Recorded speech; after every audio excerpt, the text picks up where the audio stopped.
This week in Boomtown, the next phase of downtown growth. The city of Columbus showing off its newest location to get more people moving into the capital city from the ground floor up. Plus, a push to cut property taxes could mean relief for homeowners. But at what cost? The concern now growing over how this could impact your child's education. Also, food waste, hungry kids, and millions in state funding on the line.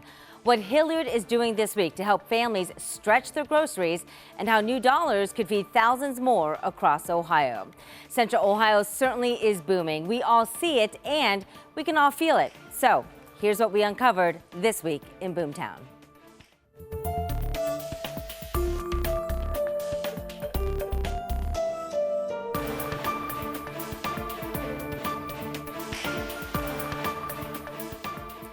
Thanks so much for joining us for This Week in Boomtown. I'm Angela Ann. We hear so much about Boomtown and downtown growth and how the city of Columbus wants to triple the number of residents to 40,000 by the year 2040. That's a lot of people. So this week, we got a first look at where some of them might soon live. The Continental building on Gay Street is about to welcome its first tenants after converting the iconic skyscraper of offices into 400 residential units. Part of this development includes a new grocery store. Toro Meat Market will set up shop as part of the city's ground floor growth initiative. The restaurant Dos Hermanos will also open.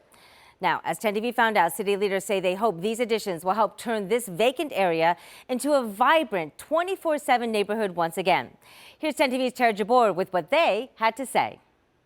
The Continental building in downtown Columbus will soon be home to 400 new apartments and Toro Meat Market. We envision you can live here, you can eat here, and hopefully work right around here. This will be the supermarket's 5th location. CEO Fernando Alcarter says they are excited to bring a much-needed resource to downtown as it grows. It's our most dynamic location, yes, so we're very excited. Dos Hermanos is also opening a new space along High Street. It means everything for us to be a part of downtown. We try and get down here with our food trucks as much as possible, but now we're going to be right in the heart of downtown where it's growing and it's vibrant. Both businesses are a part of the Columbus Downtown Ground Floor Growth Initiative, where the city helps build the space, pay rent, and provides mentorship. Downtown will not simply be a place that people go to work anymore. It has to become a 24-hour neighborhood. We spoke to people downtown about what they would like to see. One man told us he wants to see more homes and development. Shopping or other type of commercial uses.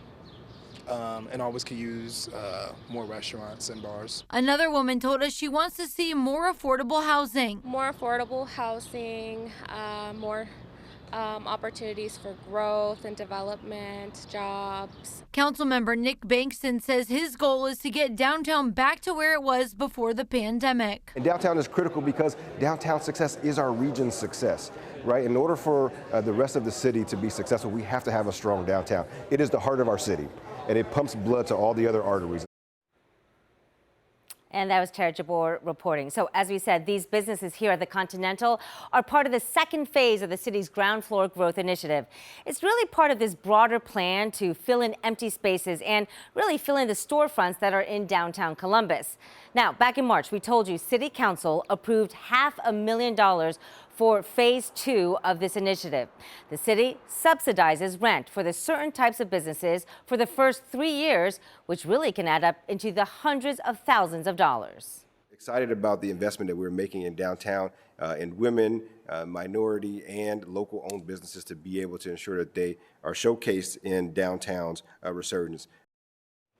So city leaders say they helped 5 businesses open up downtown during phase 1, and they are still looking for more entrepreneurs to help round out the rest of this second phase. Now, Columbus is not the only city that wants to grow. This week, we learned big growth is coming to Gahanna with new office, retail, and housing projects already in motion. And city leaders say this is just the beginning. On Tech Center Drive near I-270 and Hamilton Road, City Council just approved a mixed-use development called the Crescent at Central Park. Now, this promises to bring more restaurants, offices, even retail to the fast-growing suburb. The ability to develop the Crescent in Central Park the way it is evolving really turns it into that true live, work, play community. Gahanna is also eyeing a $19 million spec warehouse right here that could create dozens of jobs, but this project still needs final city council approval. Now, almost every town in Central Ohio really seeing growth in some way, and each one is handling it a little differently. 10 TV's Colin Dorsey went to Canal Winchester this week, where leaders there are considering something that could bring more development while keeping its small town feel. Canal Winchester isn't immune to Central Ohio's growth. You talk to anyone downtown and they'll tell you about how much traffic's increased here at High and Waterloo. But the city council might have a plan on how to handle all the new growth while maintaining that small town charm. Things change, so you got to adapt. Owning and operating businesses in downtown Canal Winchester for nearly 2 decades, Kelly Dorfler has seen a lot of that change and adaptation. Growing up, we would drive down Gender Road, and the only thing that was there was the gas station and Weiler. For a town that was 3,000 people 30 years ago to now be called home by nearly 10,000, keeping that small town feel is important to a lot of folks here. And with a proposed 450 home development on 95 acres of farmland at Lithopolis and Oregon Roads, it's something city leaders like Canal Winchester Council President Will Bennett are keeping a close eye on. A lot of people say, we moved here because it was that rural life, and for you as a city leader, it's a balancing act. 100%.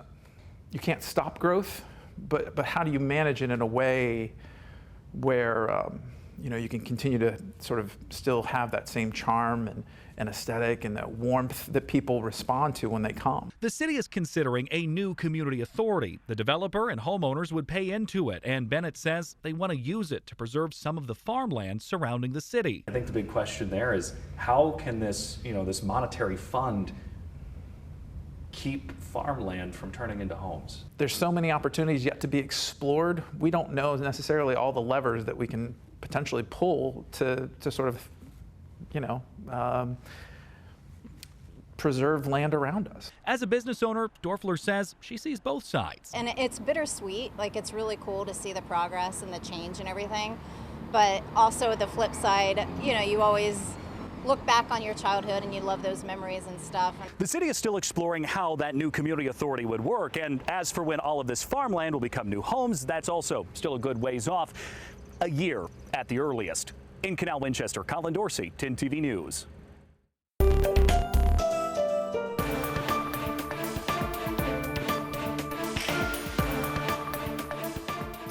Just take a look at all these homes. Right now, there's a proposal at the State House that could impact the number of new homeowners coming into Ohio. Some lawmakers say they want to help change the amount you pay on your property taxes, but critics say those cuts could come at the cost of school funding. So this is called House Bill 335, and it promises $3.5 billion in property tax breaks for homeowners all across Ohio. This would also shield homeowners from sharp tax hikes. People against this bill warn that the tax breaks could actually hurt school districts in the long run.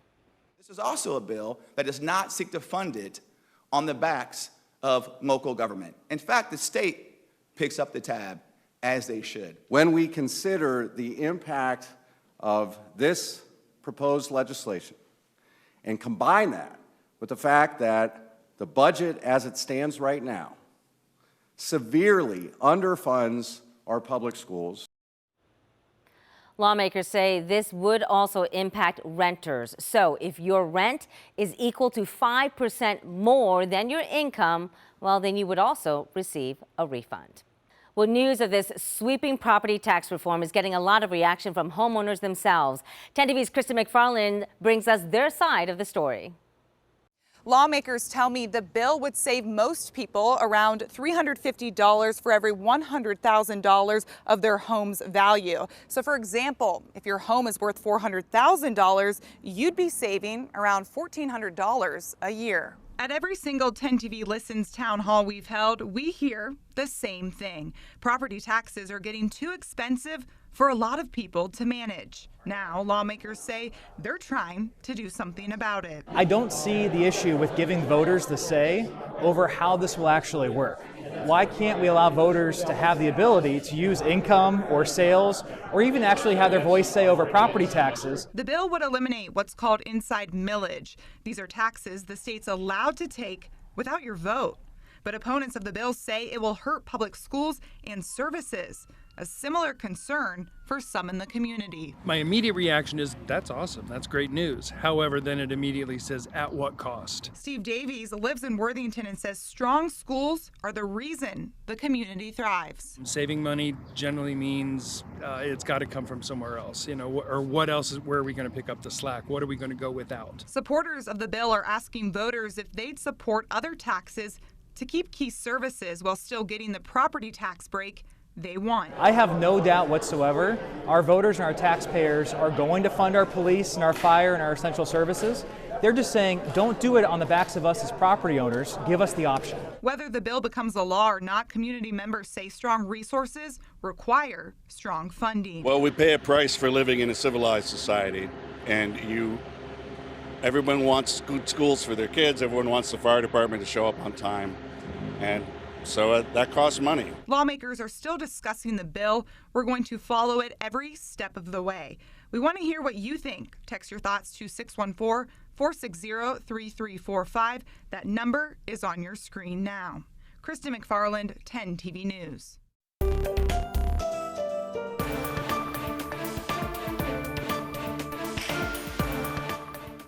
Food insecurity. It's a big issue in boomtowns, and this week, Hilliard and Swaco both partnering together for the Save More Than Food initiative. Statistics show every year a typical Ohio family of 4 spends as much as $2,000 on food that they've never eaten. This campaign is hoping to change that and save families money. Now, people in Hilliard this week started getting a postcard in the mail with tips on how to keep food fresh for as long as possible, but also how to donate or compost what cannot be eaten. There's a drop-off for anyone at the Hilliard-Swaco site on Municipal Way, and you can go online to learn how to keep specific foods fresh for as long as possible. Just look for this story on 10tv.com/featured links. Well, this summer can be especially hard for kids experiencing hunger because they can't get their lunch at school. And with more people living in Central Ohio, Columbus City leaders are really looking for solutions. Right now, 17 Columbus Metropolitan Library branches are offering 2 meals a day.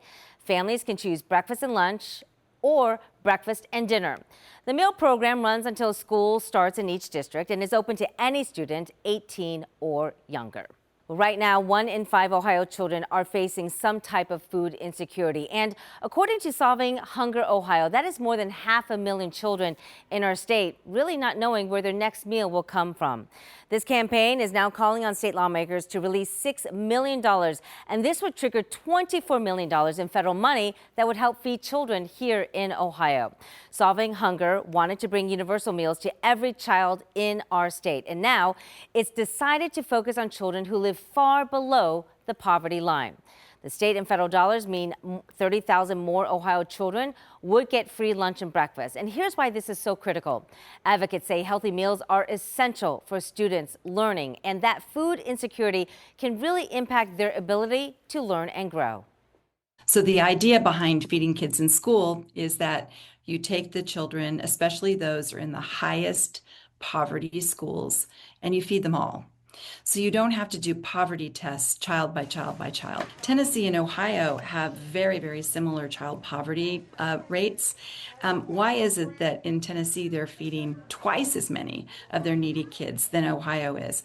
What we're trying to do is say, here's a way to do that. And there's a way for the state to get money back doing it. It's a great first step. And those 30,000 kids really can't wait. Sounds amazing, right? Well, there is research really to back this up from the CDC and the USDA. It shows that children who don't go to school hungry have higher attendance, better test scores, and their behavior improves. Lawmakers must send this budget now to the governor by the end of the month. Many schools in Central Ohio are working to keep up with the growing population. Just this week, Bexley City school leaders approved a major facilities plan that includes building a brand new middle school. This plan will also renovate aging school buildings, some of which are nearly 100 years old. The total cost is still up in the air, but the school board says it will meet in the coming weeks to iron out those details.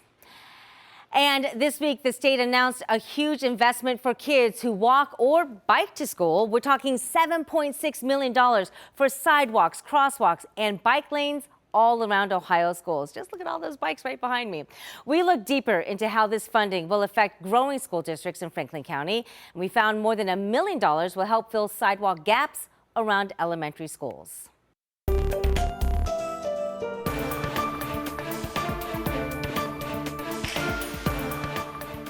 Finally, we leave you with this, a big opportunity for small businesses in Central Ohio thanks to Walmart. The retail giant made a stop in Columbus this week, giving local entrepreneurs the chance to take their products nationwide. So Walmart and the Columbus Chamber of Commerce hosted the Road to Open Call. It happened at the Cohatch in Polaris, and 27 small business owners pitched their product ideas, everything from beauty to safety gear, and all hoping to land a spot at Walmart's Open Call in Arkansas happening later this year. Now, one of the winners of this event, a 22-year-old entrepreneur from Pickerington. Take a look. I'm getting out of the way. You can be the picture. No, I don't want to be in it. I don't do Thank anything. you so much. Seriously. All the best. It's amazing. So nice to have you there. Yes. Okay. It's awesome. And here's why that handshake is so important. That's Logan Kuvo. He got one of the event's coveted fast passes, basically earning him a chance to pitch his company Best Damn Tape on a national stage. Hi everyone, my name is Logan Kuvo, founder and CEO of Best Damn Tape, and we're a sports/athletic tape company that are committed and focused on providing the highest quality sports tapes to athletes worldwide. All right, we'll see where it goes. The Open Call is part of Walmart's push to support U.S.-made goods and give small businesses a big shot at shelf space in one of the largest retailers in the world. That's pretty exciting. All right, if you have a story or questions related to Central Ohio's rapid growth, just send us a text. Here's that number, 614-460-3345. We'll gladly look into it and then share your concerns right here on Boomtown. And for our Boomtown friends watching us on YouTube, make sure to click like, comment, and subscribe. And we'll also do our best to respond to your comments there, so make sure you reach out to us on YouTube as well. That does wrap up another great week of stories looking at Central Ohio's growth and how it affects all of us. Thanks so much for watching. I'm Angela Ann, and we'll see you next week in Boomtown.